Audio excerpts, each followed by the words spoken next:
मुरगुडमध्ये अद्यापही गॅस ग्राहकांना नियमित सिलेंडर पुरवठा होत नसल्याने ग्राहकांना रांगेत गॅसवरच राहावं लागत आहे। बाळूमामा गॅस एजन्सीचे 16,000 ग्राहक आहेत, त्यापैकी ऑनलाईन बुकिंग केलेले 3,000 ग्राहक प्रतीक्षा यादीवर आहेत, तर प्रत्यक्षात दररोज 300 सिलेंडरचा पुरवठा होत असल्याने घरगुती गॅस ग्राहकांच्या रांगा दररोज पाहायला मिळत आहेत। घरगुती गॅस पुरवठा सुरळीत होत असल्याचं प्रशासनाकडून सांगितलं जाते। जिल्हा पुरवठा विभागाने गॅस पुरवठ्यावरील नियंत्रणासाठी तालुकावार निरीक्षकांच्या नेमणुका केलेल्या आहेत।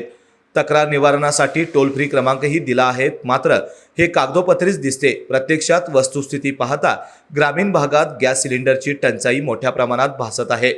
घरगुती गॅस ग्राहकांना सिलेंडरसाठी एक वेळ ऑनलाईन बुकिंगनुसार DAC नंबर देण्यासाठी आणि प्रतीक्षा यादीत नाव नोंदणीसाठी दुसऱ्या वेळी रिसीट करण्यासाठी किंवा तिसऱ्या वेळी सिलेंडर घेण्यासाठी तासनतास रांगेत ताटकळत थांबावं लागत आहे। उन्हातान्हात ग्राहकांच्या रांगा एजन्सी समोर लागून असतात, यामध्ये वृद्धांचाही समावेश असतो। या सर्व प्रकाराकडे प्रशासनाकडून अक्षम्य दुर्लक्ष होत आहे। एजन्सीकडील गॅस ग्राहकांची संख्या पाहता पुरवठा नगण्य प्रमाणात होत असल्याने मागणीप्रमाणे गॅस पुरवठा करण्याचे एजन्सी समोर मोठे आव्हान निर्माण झालंय। यात सामान्य ग्राहकांचे मात्र मोठे हाल होताना दिसतात। विशेषतः महिला आणि वृद्ध ग्राहकांना गंभीर समस्येला तोंड द्यावे लागत आहे। लाईव्ह मराठीसाठी मुरगुडहून सर्जेराव भाट।